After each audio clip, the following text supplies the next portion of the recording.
Kevin Costner seemed to live the dream. A long marriage to Christine Baumgartner. 18 years, 3 kids, and a massive ranch in Colorado. Pictures of horses, mountains, family. All looked unshakable. Then February 2023 hit. Christine found something in Kevin's car. It made her file for divorce just 2 months later. Reporters guessed the usual: an affair, money problems, or a hidden phone. But it wasn't any of that. What she found was darker and old. A secret Kevin had guarded for years. It explained why she demanded $248,000 per month for child support, and why she never spoke a word about it in court. Kevin started life in 1955 in Linwood, California. His parents, William and Sharon, worked hard and stretched every dollar. Kevin moved from town to town following his father's job. No long stays. No deep roots. Every new school felt like a restart. He stood at 5 feet 2 inches through most of his early teens. Bullies noticed. Kevin found temporary anchors in football and choir because they gave him a space to stand without getting lost. When he was 7, he watched how the West was won. That wide-open world hit him. It lit up something inside. Fist fights on his street felt cinematic, shaping his ability to act later with gravity, even when he had no training. In 1975, Kevin sat next to Richard Burton on a flight. Burton saw something in him. Few words, huge impact. Kevin joined community theater. He graduated college in 1978 with a marketing degree because it felt safe and simple. Hollywood didn't give him breakfast. Gave him crumbs. His first paying role came from Sizzle Beach, USA. Shot earlier, released later. He earned $250 for weeks of shooting. He played a tiny part. But that tiny spark was enough to keep him going. Kevin married his college sweetheart, Cindy Silva, in 1978. Their daughter Annie came in 1984. Still, money stayed thin. Kevin worked small roles, backstage lights, set help, anything to pay bills. Cindy carried more load than she should have. Kevin stayed stubborn. He kept going. In 1987, the world noticed his name. The Untouchables paid him millions and proved his firmness on screen. That same year, No Way Out earned $35.5 million in the United States. That's $102 million in today's value. The ending twist stunned people and locked Kevin at the top. Then came Bull Durham and screen chemistry with Susan Sarandon. Kevin improvised lines. Instinct led him, not schooling. Field of Dreams looked odd on paper, ghosts and baseball, but Kevin paid for reshoots from his pocket when the studio refused. Only 22 theaters opened the first week. It made $531,346 at the start. That small number felt like another Hollywood rejection. But then it hit $84 million worldwide and turned Kevin into a symbol of belief. Through those roaring years, the marriage to Cindy quietly split. Fame grew him. Home cracked him. Neither side stopped fast enough. Now imagine this. Christine sitting in a courtroom, silent, steady, holding her reason tight while the world begged for answers. The number she asked for matched the scale of the betrayal she felt. A betrayal tied to something old and personal, something that made Hollywood stories look tame. The lesson is simple. Success makes your name loud. Secrets make your life heavy. People don't walk away from tiny roles. They walk away when the cost of silence grows too high. Kevin survived fire, almost fatal moments on set, haircuts for roles he never got, fights with co-stars, and tiny paydays that felt like jokes. But the moment Christine opened that car door, he faced the story he couldn't improvise his way out of. The hardest scenes are the ones your own life writes for you. Kevin Costner did not crash. He decelerated hard. By 1994, his first marriage to Cindy was over. The settlement hit $80 million, a massive number for the era. That same period, Kevin looked like he carried the entire 90s in his hands and then nearly dropped it. In 1990, he backed Dances with Wolves with his own $3 million. Studios assumed he had lost his mind. A 3-hour western about a lonely Union lieutenant bonding with Lakota Sioux people and learning their world was not the trend, not the safe choice, not the smart bet on paper. But Kevin jumped in anyway. He shot for 5 freezing months on South Dakota plains. Blizzards ruined lenses. The wind froze bodies. Tribal elders corrected language, ceremonies, and movement for every scene. The gamble worked. The film grabbed 12 Oscar nominations in 1991 and won 7. Kevin's plan was simple: no fake cattle, no synthetic buffalo, no clever effects. If the scene needed chaos, he invited real chaos. It almost derailed production when a buffalo stampede injured the crew. But it also put Graham Greene on the world stage, an indigenous actor Kevin insisted to cast. Greene earned an Oscar nomination. Kevin rejected Pretty Woman that same year. He knew the role didn't fit his path. He protected his image with ruthless clarity. That one choice shifted the future. No regrets, no flinch. 1991 became his takeover year. Robin Hood, Prince of Thieves, pushed archery, fights, and threat choreography into center frame. The accent got mixed feedback, but the box office hit $390 million worldwide. Then JFK came. Oliver Stone let the footage run. Kevin delivered a 15-minute courtroom breakdown of the Zapruder film that glued viewers to every word, mixing fact, theory, controversy, and intensity. The debates around the film pulled even more eyes to it. 8 Oscar nominations proved he was more than a screen face. He was a force.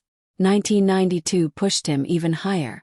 The Bodyguard opened in 1,700 theaters. $16.6 million arrived in the first weekend. Total numbers crossed $401 million worldwide, and the soundtrack sold 18 million copies. The rumors about Houston annoyed boardrooms and tabloids, not ticket buyers. The emotional pulse kept beating. Behind the fame, the family stretched thin. Cindy watched Kevin disappear for 100 hours every week into sets, meetings, and editing rooms. The ranch, the mansion, the children, all looked complete from outside. Inside, the pieces asked for attention he couldn't spread fast enough. By 1995, Waterworld wrote the headline Kevin never wanted. A plan for $100 million. Hurricanes shredded the Hawaii sets. Costs ballooned to $230 million. The most expensive movie ever built at the time. Kevin Reynolds directed it. A clash. Reynolds quit. The profits turned into jokes. In 1997, The Postman fell into Titanic's shadow. $80 million budget. $27 million worldwide return. Reviews sharpened the knives. Hollywood whispered ego and overexposure loudly. Scandal joined the noise. He and Bridget Rooney had a short romance. Their daughter arrived in November 1996. Kevin waited until DNA confirmed paternity in 2002 before acknowledging it.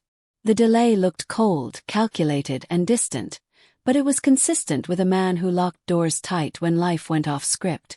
He later built a trust fund for the child. The distance remained.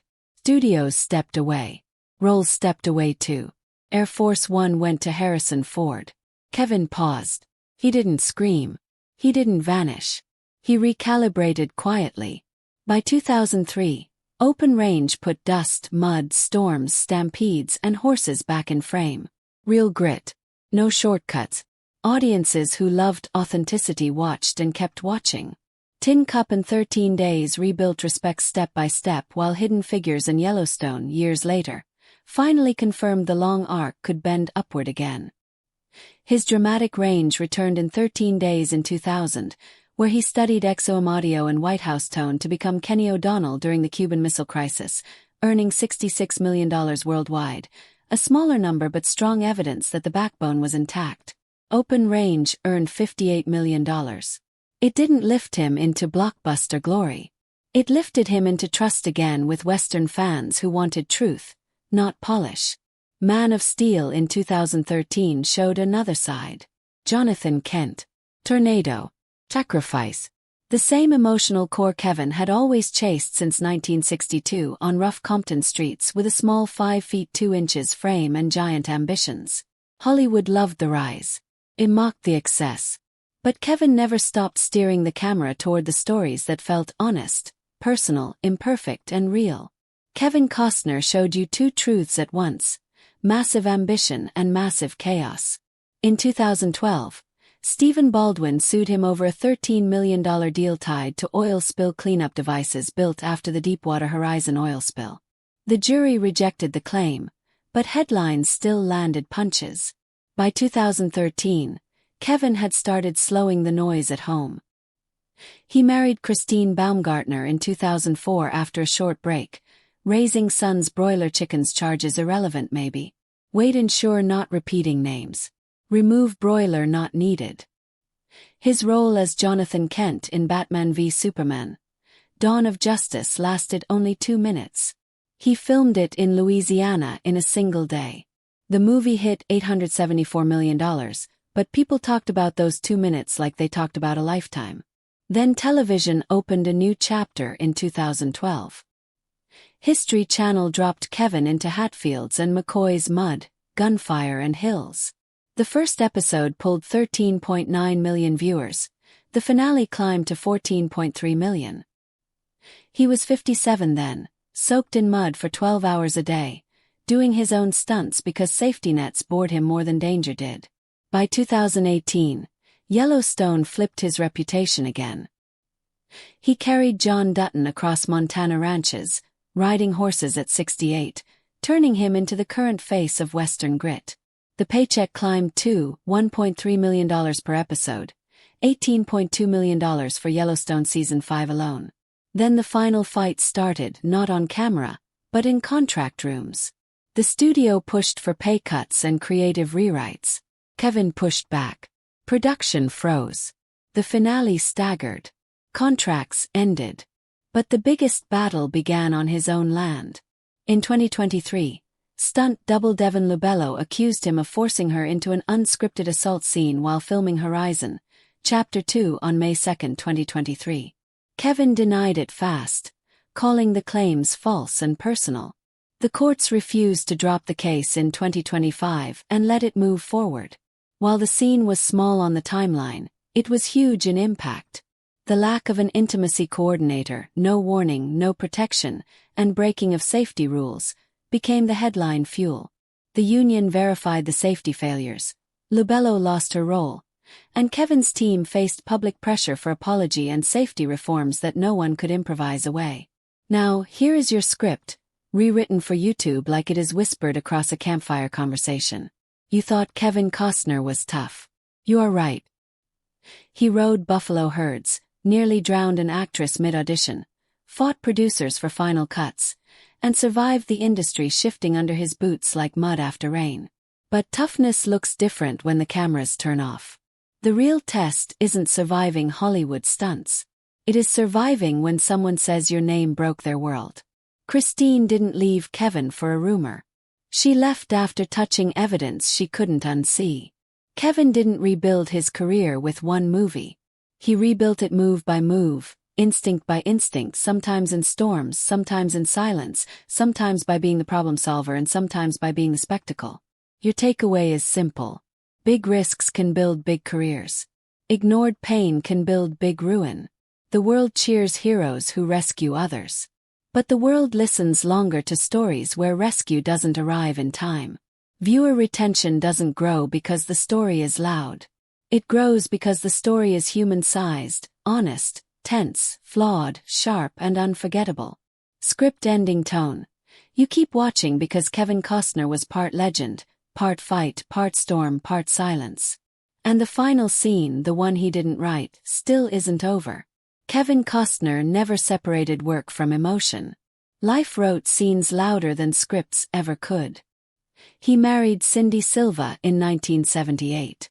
They stayed together 16 years and raised 3 kids, Annie, Lily, and Joe. The outside looked calm. Inside, rumors of an affair in 1994 flipped the world upside down. Then 1996 landed another blow. Bridget Rooney said Kevin fathered a baby, Liam. Kevin denied it at first. A DNA test confirmed it. He had not told Cindy about the child. Courts pushed the secret into daylight. Kevin paid a reported $15 million settlement. Silence ended. Public shock began. In 1998, he met Christine Baumgartner at a charity event. Their story stopped briefly in 2002 because she wanted children and Kevin already had 4. But they found a way back and married in 2004 on his Aspen ranch. They welcomed 3 more kids, Hayden, Hayes, and Grace. Images showed polo matches, horses, and open sky. But cameras don't capture the slow erosion that long hours create. While he built Yellowstone into one of the most watched Western dramas on ad-supported cable, he lost presence at home. Cindy had once carried the weight. Christine carried the distance later. Money looked like armor. Yet legal filings revealed therapy sessions, emotional gaps, and quiet fractures wealth could not patch. On May 1, 2023, Christine filed for divorce after 18 years of marriage. She marked April 11th as separation. She bought a Porsche Cayenne worth over $100,000 in February 2023 using joint funds. Kevin's team called it a sign of preparation for divorce. Christine refused to explain the purchase. The financial argument pulled every detail to the surface. Kevin offered $63,000 monthly for child support. Christine demanded $248,000. A judge accepted Kevin's offer after a 2-day hearing in September 2023. The prenup dominated the legal stage. Christine kept certain assets. Kevin challenged the agreement's fairness. The divorce finalized officially in February 2024, but drama left residue tougher than ink. Court filings showed Christine took $90,000 in cash advances and charged $25,000 on a shared card. Kevin said she drained accounts intentionally. Christine denied it. A judge ordered her to repay $14,000 of Kevin's legal fees. Here is what holds attention: real people, real stakes, real consequences. Kevin did not push Cindy into the press. He did not push Christine either. Paperwork pushed them all. The stories stitched his career and life into one tapestry. High highs, near-fatal stunts, icy plains, buffalo herds, and contract rooms worse than storms. When he walked out of Hollywood sets into lawsuits, critics whispered ego. But audiences saw persistence. His path proves one rule: viewers don't remember perfection. They remember decision points: small height, big resolve, real risk, deep friction, slow breaks, quiet fights, and the moment the truth refuses to hide anymore. That's why people share these stories, not for spectacle, but for the pulse underneath. Kevin dated singer Jewel for a short time in late 2023. Christine accepted a proposal from financier Josh Connor in January 2025. Kevin stood on a Santa Barbara beach and told reporters he had no plans to remarry, choosing instead to center his children and rebuild his footing, step by step, conversation by conversation, imperfect but forward.